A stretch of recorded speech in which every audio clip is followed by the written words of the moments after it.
मियां शहबाज शरीफ साहब, ये नविश्ते दीवार लिख लो कि आपका ख्याल होगा कि मैं हुक्मरानी करूंगा, इंशाल्लाह आप अपने आप को शेरों की कचार में पाएंगे। आप एक लुकमा भी खाएंगे तो उसका हिसाब आपको देना होगा।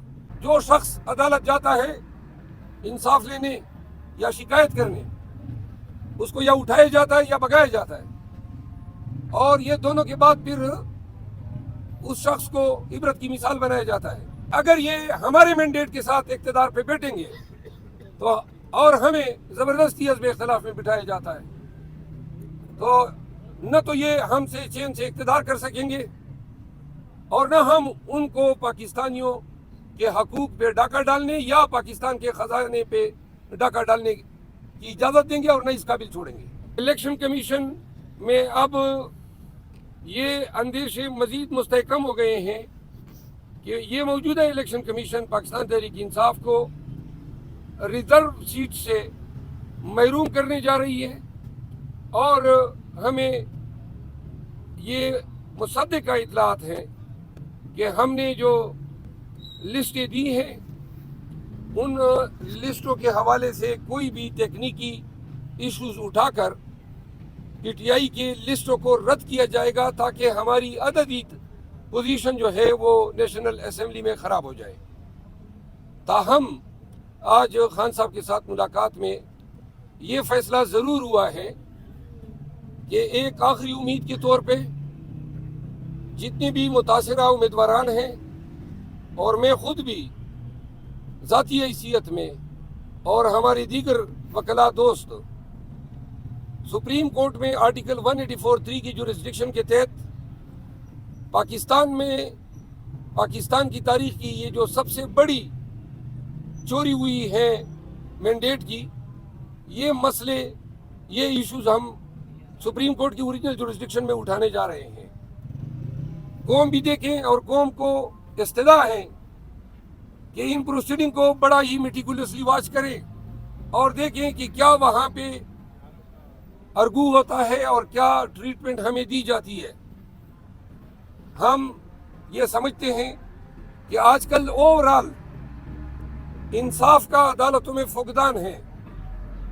जो शख्स अदालत जाता है इंसाफ लेने या शिकायत करने, उसको या उठाया जाता है या भगाया जाता है, और ये दोनों के बाद फिर उस शख्स को इबरत की मिसाल बनाया जाता है। लिहाजा हम काफ़ी तादाद में अब पिटीशन करने जा रहे हैं, उम्मीद है कि सुप्रीम कोर्ट में यकजा होंगे।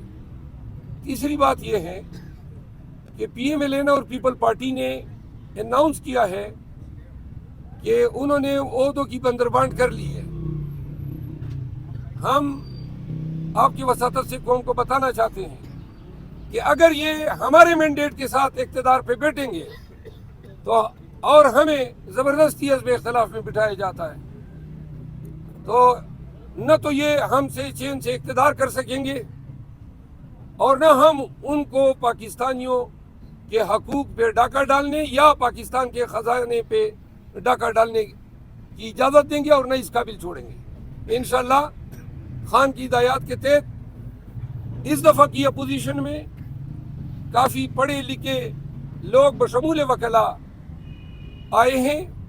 अगर हम इन 28 से कबल हमारे सीटें रिस्टोर नहीं होती है तो हम अगर मजबूर किए जाते हैं पोजीशन में बैठे जाने पे, तो मियां शहबाज शरीफ साहब, ये नविश्ते दीवार लिख लो कि आपका ख्याल होगा कि मैं हुक्मरानी करूंगा, इंशाल्लाह आप अपने आप को शेरों की कचार में पाएंगे।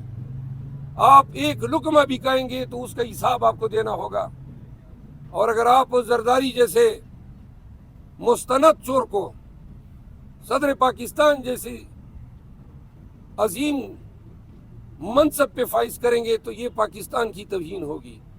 पाकिस्तानियों को ये वाज़े पैगाम दिया जाता है कि खान ने तलकीन की है कि डट के खड़ा रहना है।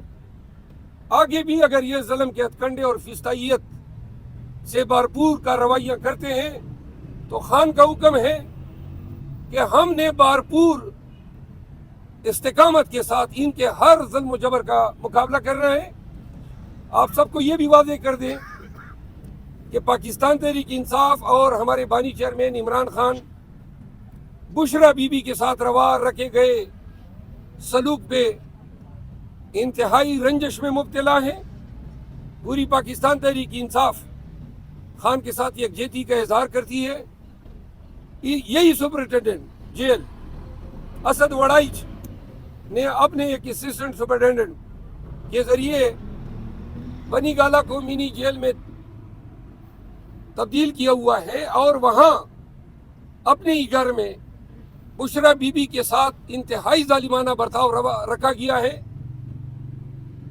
علیمہ آپا کی ملاقات ہوئی, آج بیرسٹر گور کی ملاقات ہوئی, جو ان کی زبان سے بشرا بی بی کی شکایات آئی ہے اس سے واضح ہے کہ ان کی خوراک, ان کی صحت دیگرگوں ہے, ان کو انتہائی ناقص غذا دی جا رہی ہے, ان کو اپنے گھر میں ایک کمرے سے باہر نکلنے کی اجازت نہیں ہے, جو میٹرسز ہیں ان کو تبدیل کرنے کی اجازت نہیں ہے, اور جو پرسنل کی ڈیوٹی لگائی گئی ہے وہ بار بار پہ ٹوکنا اور توہین کرنا, گویا ان کو ہدایت کی گئی ہو کہ آپ نے ان کا جینا دوبر کرنا ہے. سوری. تو آپ کے توسط سے پورے پاکستان کو بتایا جا رہا ہے کہ بانی چیئرمین کو ذہنی پریشانی سے آگاہ کرنے کے لیے, ان کو رنجش میں مبتلا کرنے کے لیے ان کی اہلیہ کے ساتھ انتہا ناروا رویہ اسد وڑائچ نامی سپرنٹینڈنٹ جیل نے روا رکھا ہوا ہے. ہمیں یہ ہدایت ہوئی ہے کہ خان کی اور بشرا بی بی کی 2 ہفتوں سے ملاقات نہیں ہوئی ہے, تو ہم اس سلسلے میں بھی اسلام آباد ہائی کورٹ سے رجوع کر رہے ہیں. ہم 184(3) کی پٹیشن سمیت کل ہی سپریم کورٹ سے رجوع کر رہے ہیں تاکہ اسمبلی کا اجلاس ہونے سے قبل سپریم کورٹ پاکستان کی سیاسی, جمہوری, آئینی اور قانونی تاریخ کے سب سے بڑے مقدمے کا فیصلہ 28 فروری سے قبل کر لے. انہی گزارشات کے ساتھ میں میرے دوست احباب پاکستان تحریک انصاف کے جو وکلاء ہیں, آپ کے سامنے کوئی اگر سوال ہیں تو ہم. قاضی فائز عیسیٰ نے ایک بڑا متنازع فیصلہ کیا ہے, اس پر سارے جو علماء ہیں, مذہبی جماعتیں اسٹینڈ لے رہی ہیں, آپ کا اس پر کیا اسٹینڈ ہے؟ قادیانیوں کے حوالے سے وہ فیصلہ میں نے پڑھا نہیں ہے, لیکن میں نے مولانا صاحب کا بیان سنا ہے. علماء جو ہیں وہ انبیاء کے ورثاء شمار ہوتے ہیں.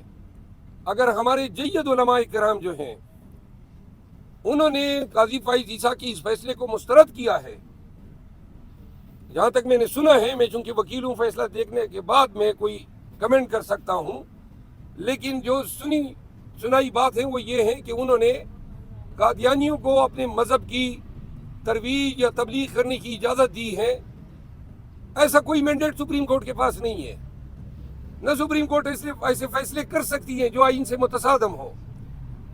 اور اس ضمن میں پاکستان تحریک انصاف واضح طور پہ علماء کے ساتھ ہوگی اور ان تمام قوتوں کے ساتھ ہم ڈٹ کے کھڑے ہوں گے جو خاتم النبیین کی شان میں کوئی بھی ہرزہ سرائی کرے یا کوئی اپنی بے دینی پہ لانے کی کوشش کرے. اچھا, آپ نے کہا کہ عمران خان صاحب نے ہمیں کہا کہ اگر ہمیں سیٹیں ریسٹور نہیں ہوتی ہیں تو ہم نے اپوزیشن میں بیٹھنا ہے, تو کیا آپ کو وہ دے دیا گیا ہے کہ آپ جائیں اپوزیشن کریں؟ اور